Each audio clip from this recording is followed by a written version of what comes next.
pray. Dear Holy Spirit, as we gather for this prayer gathering, we acknowledge your presence to dwell among us. That every word spoken and every prayer lifted rise as a sweet fragrance before you. Remove every distraction and open our hearts to hear your voice. May this virtual gathering not be ordinary, but filled with the power of your Spirit. Help us to align our hearts with your will, and may your name alone be glorified in all that we do and say. In Jesus' name, Amen. Amen. Today's meditation is entitled The Law of Opposition. The Law of Opposition by Oswald Chambers. And our text for today's meditation is taken part of Revelation chapter 2, verse 7. These are two versions: to him who overcomes, and the one is to those who win the victory. Praise God for the reading of his word. Oswald said that life without war is impossible in the natural or the supernatural realm. It is a fact that there is a continuing struggle in the physical, mental, moral, and spiritual areas of life. Health is the balance between the physical parts of our body and all the things and forces surrounding us. To maintain good health, we must have sufficient internal strength to fight off the things that are external. Everything outside our physical lives is designed to cause our death. According to Oswald, the very elements that sustained him while he was alive at work to decay and disintegrate his body once it is dead. If he had enough inner strength to fight, he had helped to produce the balance needed for health. The same is true of the mental life. If we want to maintain a strong and active mental life, we have to fight. This struggle produces the mental balance called thought. With that, let us pray. O source of life, you who breathe vitality into dust and spirit into flesh, teach us to honor the mystery of our bodies, that what sustains us in life returns us to the earth in death. Grant us inner strength to fight when illness comes, and wisdom to seek balance when health falters. May we remember that toughness is never ours alone, but a gift sustained by your presence and the harmony of your creation. When weakness overtakes, which was once vibrant, let us not despair, but see in it the cycle of renewal. For even in breakdown, your hand, Lord, is at work, turning endings into beginnings and weakness into the seed of eternal life. Shall we pause for a moment of silence?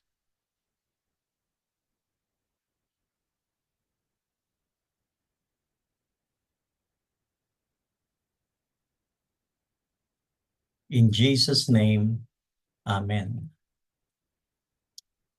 Oswald continued, morality is the same.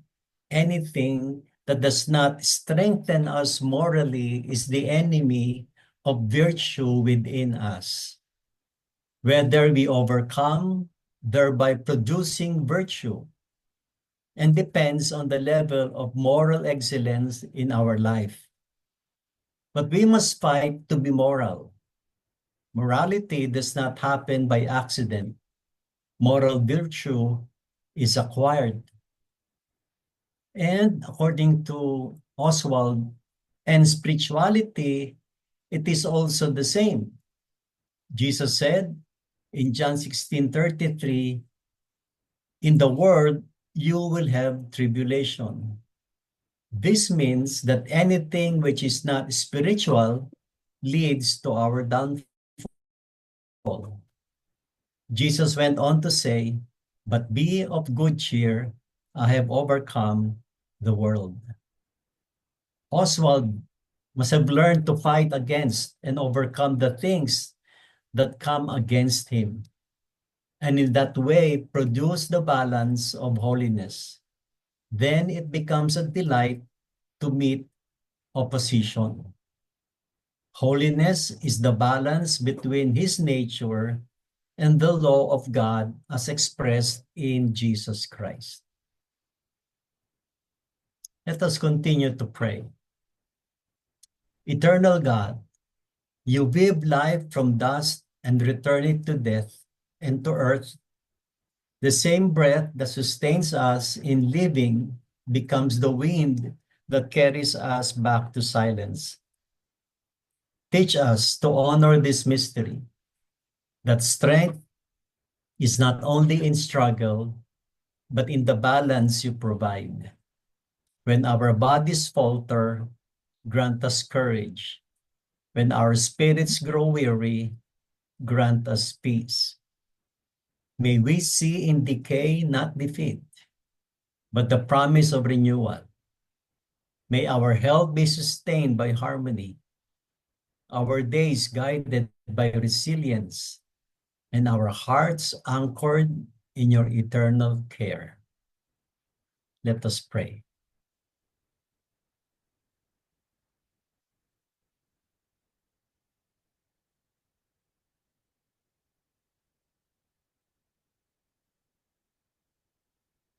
In Jesus' name, Amen. And here's a wisdom from Oswald. Beware of bartering or exchanging the word of God for a more suitable conception of your own. In other words, Oswald was saying, let us not trade the truth of God's word for ideas that merely fit our preferences. Let us guard against reshaping scripture to align with our own notions. Third, beware of exchanging divine revelation for human invention. And fourth, do not compromise the word of God by molding it into something more pleasant to ourselves. And fifth, let us resist the temptation to reinterpret God's word to suit personal desires or conceptions. And again, our text, to him who overcomes, or to those who win the victory. That's why the title is The Law of Opposition. We need to be victorious with the things that are not of God. And we need to overcome. In Jesus' name, amen. And may this song of worship continue to minister to us as we continue. We're always allotting time to give God the praise and the glory. We have 15 minutes po to share our praise reports, any answered prayers, any victories in your life. In Psalm 22, verse 22 says, I will declare your name to my people. In the assembly, I will praise you. This is an assembly. We are 11 in this platform, or maybe more than 11. So anyone who would like to share your praise report, any victories, any answered prayers, any provision God has given you, now is the time to report those praises. We have 15 minutes. Kindly unmute po your microphone and you may start sharing. Who would like to go first? Papuri at pasasalamat. Yes, Sister Lydia. Pinupuri ko po ang ating Panginoon sa ginawa niya sa aking buhay. Itong nag-retire na ako, siyempre wala na po akong income. Ang isang source na naisip ko ay yung aking lupa na matagal ko nang hindi nagagamit. So, binigyan po ako ng wisdom ng ating Panginoon na iyon ay ipa-rent ko para meron po akong income. By God's grace, sa pamamagitan ng wisdom, ng guidance, at saka ng leading ng Holy Spirit, talagang winarper ko yung victory. Sobra yung na yun. Hanggang ngayon po, talagang sabi ko, Lord, blessing nyo to para sa akin eh. Ito yung pangako nyo sa akin. Talaga pong gift niya ito at para ano tawag doon? Ma-cover ko yung lahat ng mga expenses, siyempre yung mga maintenance na sa aking katawan na ito, physical. Kaya salamat. We will the battle. Kasi magmula nung September, October, November, December na po. In Jesus name, bukas magmi-meet na lang po kami nung isang yung admin doon sa school kasi ginagamit po ng school yung as parking yung aking lote. Kaya salamat po sa biyaya po nung in Jesus name. Praise the Lord. Talagang praise report yun na nag-provide ng Lord. Oo, pag tayo mga pensyonado no, maintenance pala yung gamot no. Pastor. Additional Yes. to its pension. Praise God. Brother Virgil po. Opo, nagrema sa akin yung praise report ni Sister Lydia. Ako naman po, parehas kami ni Sister Lydia na situation eh. Wala po kami income. To cut the story short, ganun po, wala. Nagre-rely lang doon sa anak. Siyempre, alam niyo po magulang, minsan nahihiya rin manghingi. Pero ang akin naman po, nung wala po na nakinig ako ng Holy Spirit Night kay Pastora Chris. It was November last month po na sinabi niya nga binuksan na yung pinto sa realm, na heavenly realm at ibubuhos na yung mga pagpapala. It so happen po meron akong cousin na nasa States, umuwi po rito. Hinanap daw po ako, kala ko kung bakit. To cut the story short po, tungkol din po sa lupa. Yung lupa po ng lolo namin sa Iba, Zambales. Binigay po sa akin yung title. Yung titulo, sabi, Jill, sa'yo na yan, wala nang dyan.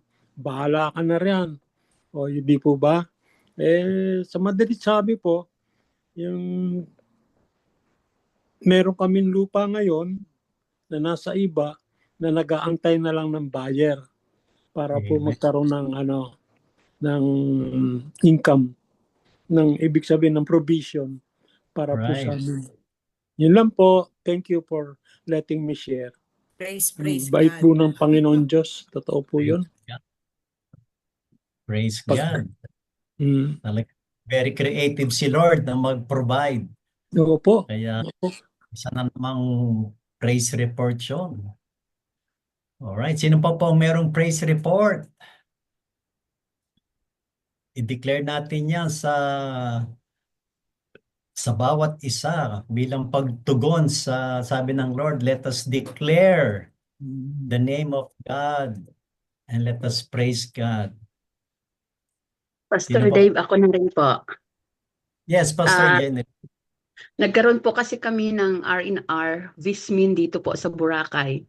Tapos meron po kaming 2,700 na dapat i-prepare for registration and ang 700 is for extra. So Syempre bilang mga full-time pastor dito sa probinsya, nakikita po yun ni Pastor Dave, yung buhay Mhm. namin dito. Talagang we are living by faith. Pero yung Sunday na yun, talagang wala talaga yung allowance is 1,000. May binigyan pa po ako ng mga worker. Tapos Monday, Tuesday, as in wala pa talagang dumating. Pero hindi ko alam kung na-share ko na po ito sa inyo or kung sa iba. Tapos 4:45, talagang may tumawag sa akin. At saka tinawag ako na pupunta akong munisipyo kasi may kailangan ko daw pumunta kasi dito magko-close na.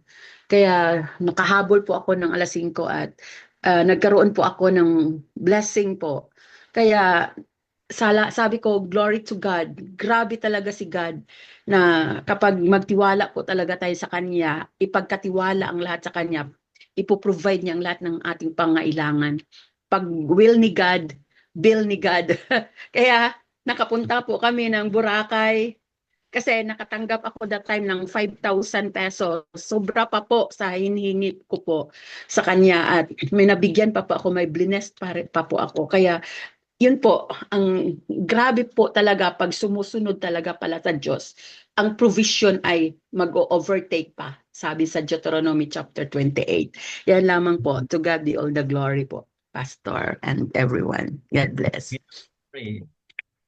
Maliwanag yata ng mga praise report niya, puro provision, no? So, sundan ko na rin. Dahil nga tayo mga pensyonado, umaasa lang tayo sa pensyon, no po. Kahapon, may nanghingi ng GCash number ko. Alam niyo naman, ano ibig sabihin no? Pag tinatanong ang GCash number. Yun, so may nag-bless po sa inyong lingkod ng 5,000 sa GCash. Talagang ang timing ni Lord laging perfect at precise. Kaya purihin ang Praise God, Diyos. praise God. Talagang ang sino mang naglilingkod ng tapat, buhay ay sapat. Ano po? Praise God. Maganda Tsaka yun. yung ano ni Pastora Chris, nag-materialize na. Di ba yung kasi Ano, tuwing huling oh, Huwebes, they opo, declare. last Kaya wag Thursday, natin yan ang dineclare niya eh. tingnan natin kasi, diba? Amen, Sabi, amen. let us not focus on the locked door, but Oo, look the at the key, open. yung Get the susi, key. Susi. susi ng pagpapala. Sino pa po may susi dyan? I-share nyo na po ngayon. Sino pa Ako, po may susi? Pastor. Ayan, Sino po yun? pasundan ko na rin po. Okay. So, noon pong Thursday, nag-impress po ang Panginoon sa akin na Oo. mag-bless ako ng 2 tao. Pero itong Mm. 2 tao, ito may sakit po. So, sabi ni Lord, i-bless mo sila kasi syempre yung mga pag may sakit, mga needs, may mga pangailangan financial, ganyan, pambili ng mga gamot, ganun. So, sabi ko talagang medyo reluctant ako lang kasi sabi ko, Lord, pension nga, ano yung pension to pension na lang, from pension to pension na lang, yun na lang yung inaasahan. But anyway, in obedience, so nag-bless po ako. Thursday po yun. Saturday, hindi ko din po inaasahan na Wow. yung pong ating older people ministry dito po sa lugar namin. Kasi yun po yung ministry ngayon na ibinukas ng Panginoon sa atin to visit yung mga older people dito para kumustahin sila, ganun, anong mga kapangangailangan nila. So, hindi ko din po inaasahan yung isang binibisita po natin. Nag-abot po ng envelope. Sabi ko, Nako. ay, what's that? Sabi ko, gano'n, no, no, no. And then sabi po niya, no, it's just a thank you card. Naku, edi pagbukas ko naman po, meron pong cash na Euro. nakalagay at Euro. sobra pa po doon sa ibinigay ko, ipinadala ko po para sa mga may sakit. So, ang Panginoon talaga pong sobra-sobra napakabuti. Thank you po. Amen, amen. Hallelujah. Brother Virgil, isara nyo na po ng panalangin ng papuri pasalamat sa Pastor mga... Dave, ako pa po. Isa pa, isa pa. Habang Ay, may Sige, habol Ako. pa rin ako. Kasi sige. yung pong ano namin, yung pong sa hospital namin, meron po silang program na mamimili among the leaders to represent the hospital sa isang convention sa Amerika. So sabi ko, Lord, ako ba yung ipapadala mo kasi hindi pa ako nakapunta sa Amerika? Ako nga po talaga yung napili nila. Sabi ko, okay, you represent our hospital to the convention. Tapos, all expense paid with allowance. Wow. Kaya sabi ko, Lord, ang galing naman. Makapunta ako ng Amerika na walang gastos. So, praise God po. So, Wow. ngayon po yung flight ko, 11 a.m. Magpa-fly po ako sa San Francisco for the convention. kailan? Ngayon po. Wow. Opo. May ka namin. Sige. Praise the Lord. Grabe puro provision Sister Ophelia, I saw you. Yes, Pastor Dave, talking about pensions. Pensioners na tayo kasi may lapit na. Ito po yung provision ni Lord naman na ano. Dito kasi sa sa London, within London. Before ako mag-60, may tawag kaming Oyster card, which is free yon yung travel mo in the train and in the bus. Wow. So before I turned 60, because in a week time, nag-apply ako ng Oyster card. Last week, hindi talaga makapasok. Sabi ko, Lord, bakit hindi makakapasok ito? Wala talaga. And then kahapon, try ko kahapon. Praise God, antayin ko na lang yung Oyster card ko 5 to 7 days. So yay. Ang galing ni Lord. So from next week, free na yung travel ko within London. Galing ni Praise. Lord, ano. So, tama, you will turn 60 this month? Praise God. December 13 po. Oo, 60 ka na rin? Yes. Senior na. Senior na Oo. rin ako. Meron tayong i-welcome sa ating club. Provision din ni Lord. At saka Medyo give thanks to the Lord na rin kasi natapos na rin yung repair ng kitchen namin. And it turned out really, really nice. I'm amazed. Ang galing talaga ni Lord kahit na the past how many weeks na rin na nagsasuffer kami squatters in my own house. So ngayon ay tapos na, okay na yung tapos Praise na rin. Praise God. Praise God. Praise the Lord. Sige po, Brother Sige, Virgil. mag-pray tayo. Pray po tayo. Ah. Lord Father God, our triune God, we love you and we praise you. And thank you, Lord God, for all the blessings, all the bounties that we have received from you, Lord.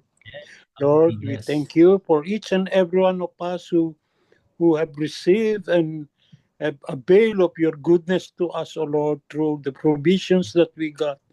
Alam po namin, mahal mo kami. Alam niyo po ang pangangailangan namin. At alam din namin na ikaw ang aming great provider, ang aming Jehovah Jireh, Panginoon. Salamat sa bawat isa na pinagkalooban mo ng biyaya, Panginoon. Sister Lydia, ako, lahat po kami na nandito sa daybreak ngayon.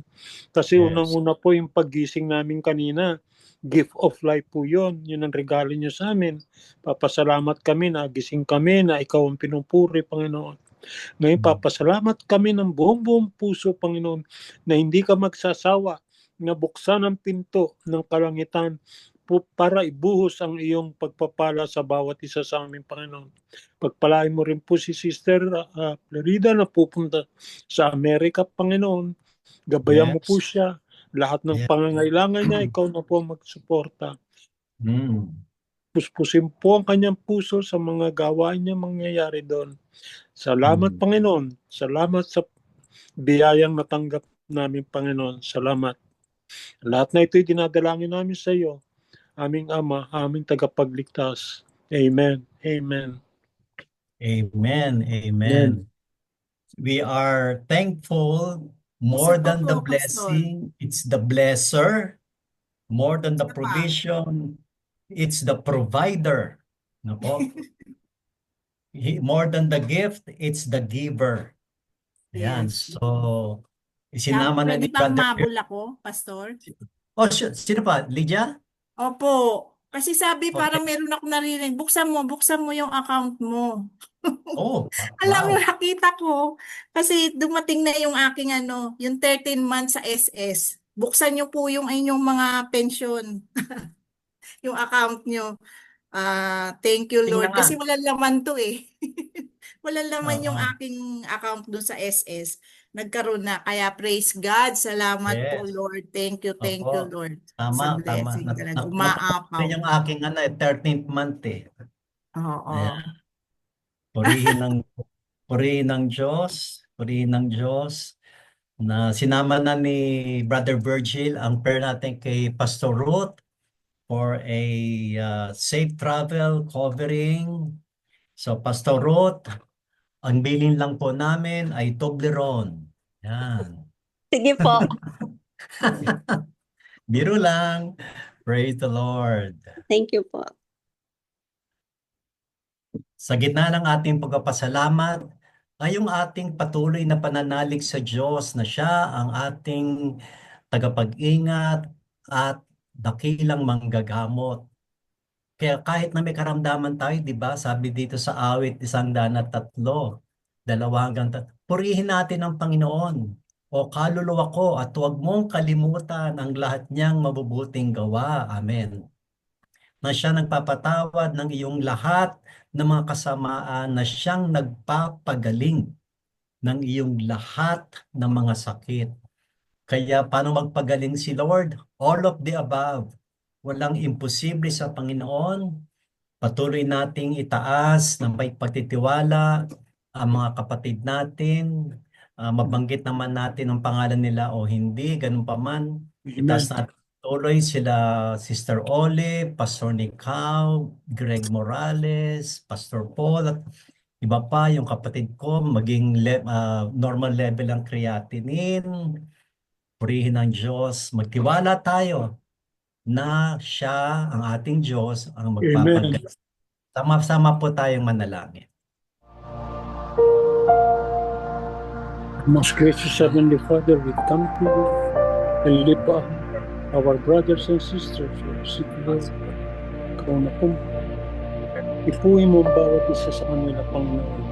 Yung mga gumaling na, total healing, Panginoon, complete healing. Huwag niyo na pong pabayaan na mag-relapse o mag-anuman o mabinat. Tuloy-tuloy mo na po ang kagalingan, Panginoon, sa bawat isa.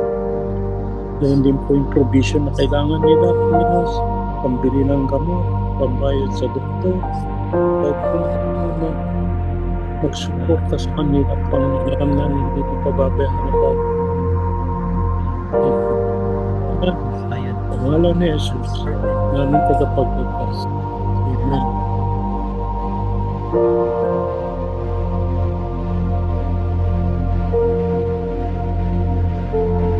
Yes, Lord God, we speak your name, Jesus, over sickness, over depression, over anxieties, Lord God. We speak your name, Jesus, over need of medicine in the name of Jesus. We speak your name, Jesus, Lord God, over cancer in the name of Jesus, over diabetes, over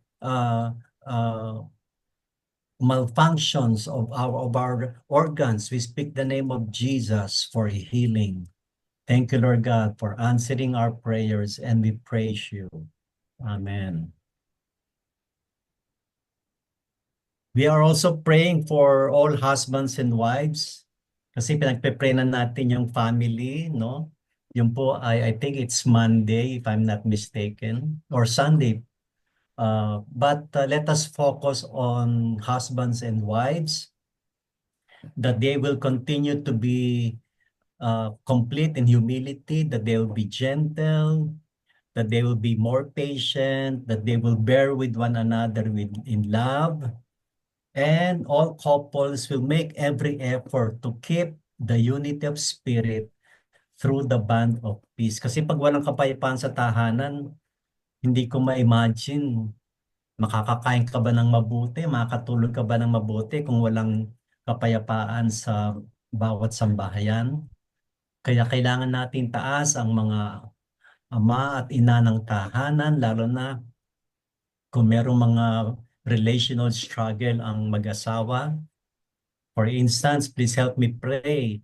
Sa darating na linggo, meron kaming ika-counsel ni Jomel na isang couple. Opo, matagal na namin silang kilala pero more than 10 years na kami walang communication, and then suddenly nag-text sa akin and they need our prayer and they need our counsel. So talagang ang isang lalabanan ng kalaban ni Satanas ay ang mga mag-asawa eh.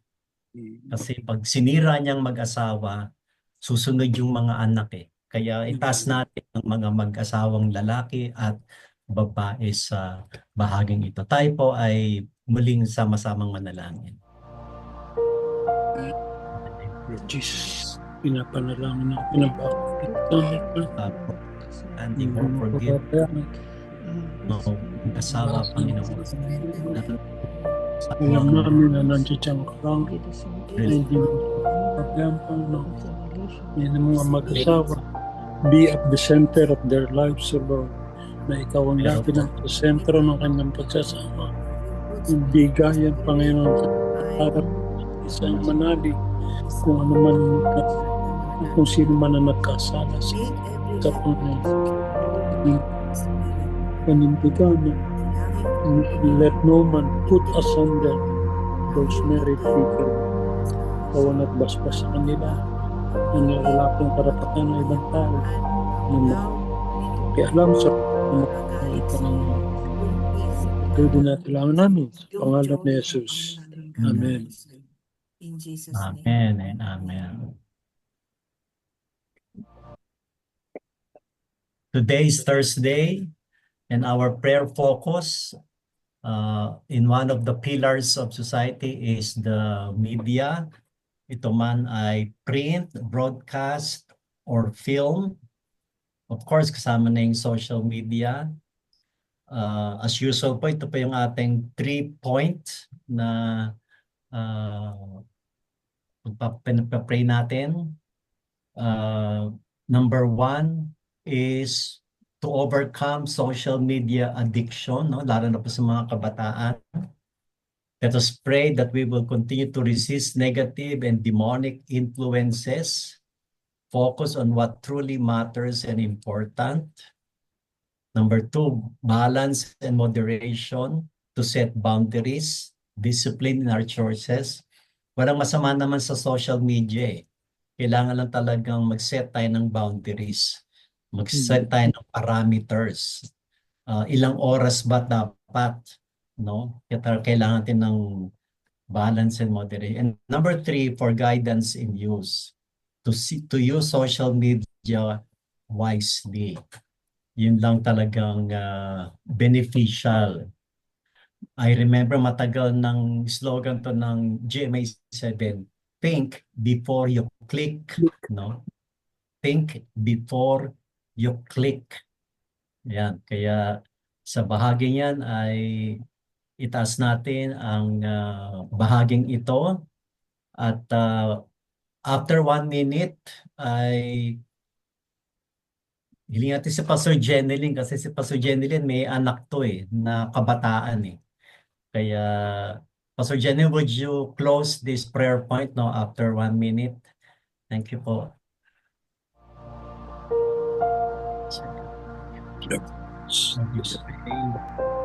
Namin, Panginoon, yung social media, ng lahat ng demonic accusations, demonic ideas, nire-rebuke namin, Panginoon, na lahat ng Christian values maging umiral, Panginoon, na mag-studio sa mag-ano lahat na ay patungkol sa kaharihan, Panginoon, na nag-aral sa mga kabataan, hindi ba sa bata sa bata.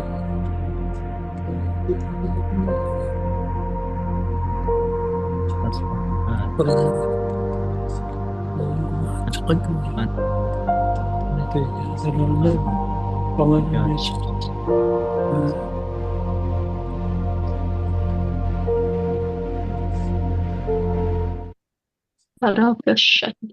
Yes, Father, in the name of Jesus, Lord, right now we come and Lord Jesus and pray for we are against, oh God, Lord God, for every work of the enemy, Lord God, hallelujah, in our nation right now, Father. Yes, especially, Father God, for the social media addiction, Father, of every young people, Lord Jesus, even students, Lord God. Nakikita mo ang kanilang mga buhay, paano po nila ito, Panginoong Jesus. Hallelujah, Lord God. Talagang pinaglalaanan ng oras. And we right now, Father God, Lord, we bind and rebuke the works of the enemy. Yes, oh Lord, we resist the negative and demonic influence for them. In Jesus' name, Lord, especially, Father God, sa school. Hallelujah.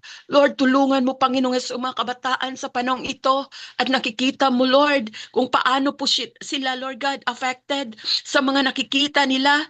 Maraming nagkaroon ng anxiety. After the anxiety, Lord, nagka-depression, Father.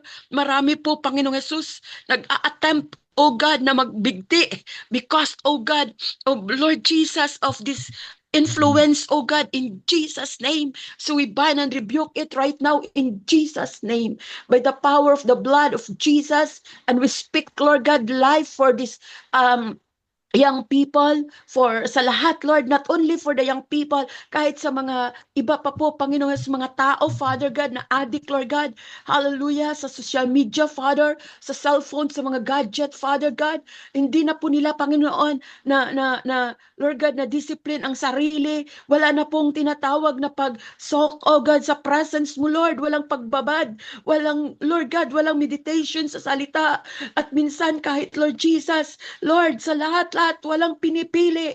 Kaya Lord, winawasak po namin ang anumang gawa ng kaaway, ang espiritong naghahari, Panginoon, sa pamagitan, Lord God, ng social media, ay winawasak po namin ito sa pangalan ni Jesus. Oh, Holy God, Shikarabahanday, kaya tulungan mo, Panginoong Jesus, na magkaroon ng kalayaan. Palayain mo, Lord Jesus, ang lahat, Lord God, ng may tanikala, Panginoong Jesus, naggapos, Panginoong Jesus, ng mga bagay na ito, in the name of Jesus, and open their minds, oh God, na ipanumbalik, Lord, ang kanilang relasyon sa iyo. Restore the joy of their salvation, in Jesus' name, kahit sa mga churches, na minsan, Panginoon, wala na ang momentum, oh God, sa kanilang pagdulog sa iyo, dahil, Lord Jesus, ang kanilang isip, Lord God, ay natakpan na, Panginoon, gaya sa sinasabi sa 2 Corinthians 4, chapter 4, na binulag ng Diyos ng daigdig na ito ang kanilang isipan upang hindi nila makikita ang liwanag ni Kristo. Kaya Amang Banal, kumilos ka, O God, in the name of Jesus, and give them wisdom, Lord, to use, Lord God, their gadget sa kanilang makamay wisely, O Lord God. At kahit, Lord God, this coming, Lord Jesus, Wednesday, Lord, gamitin mo rin ang iyong lingkod, Father God, hallelujah, sa school, Father God, exposure, Father, na kung saan ang wisdom, Father, na galing talaga sa'yo, sa Lord God, na maging timely ang mensaheng dadalhin, Lord, sa mga estudyante, dahil nakikita mo ang kanilang mga buhay, Ama. At yun po, Diyos, ay tinataas ko ang university ito, Father God, ang i-issue mga Lord God. Salamat, dahil naniwala po ako na hindi ka, Lord God, mananahimik, kikilos ka, gagawa ka, sapagkat sa bawat laban at trabaho meron kami, ay trabaho mo yan, laban mo yan, at mangyayari ang kalooban mo, because we redeem, oh God, hallelujah, the life of the young people, and even lahat ng mga tao, oh God, sa aming mga kapaligiran. We speak life, we speak light, oh God, and we speak, Lord God, forgiveness. Thank you, Holy Spirit, for the power of your word, Lord Jesus. This we pray in Jesus' name. Amen. Amen. Amen. Amen. And Amen. closing prayer, let's pray the prayer taught by Jesus himself. Let us pray. Our Father, Father, who art art in in heaven, heaven, hallowed be thy be name. thy name, Kingdom thy come. kingdom come. will be done Shall be done as first it is as in it is heaven. in heaven. Give us this day As it is our daily bread, and and forgive us our forgive us trespasses, our as we forgive as those we who trespass against us. And lead us not into temptation, but deliver us from the evil one. For thine is the kingdom, power, The and glory glory forever. forever. us. Amen. And now let us receive the benediction through thy servant. Now go, receive, and take with you the unstoppable blessings of God the Father, the creator of heaven and earth. Receive and take with you the unfailing love of Jesus Christ, who redeems us from sin. Receive and take with you the empowerment, the presence, the inspiration of the Holy Spirit. And as we face life, as we continue to minister, we will surely overcome and victorious now and forevermore. And all God's people said, Amen. Amen. Amen. Shalom, Amen. everyone. Amen. Mga May kapatid, prayer request Thank you si po. Ate Finet. leader bukas ay ang Pastor Edric. Yeah. Si Pastor Edric po, sa Saturday, Sister Olive Leto, at sa Sunday, si Sister Babes. Yes. Salamat po. Amen. Thank you. Shalom, everyone. Okay, Shalom, sige po. Mag-picture. Sorry, Sige, picture. before we leave the room, Kodakan. paki-open po ang mga camera. Tayo po ay mag-picture. Meron bang film? May film ba? Yes po. Okay, are we ready? Bon voyage. Ready? 1, 2, 3, smile. Yan. Godspeed, Thank you. Sister Fidel. Safe flight, May Pastor. prayer request si Ate Finet sa Ay, sa chat. Oh, sorry, hindi ko nabasa. opo. Traveling mercies. Oh, Yung pong today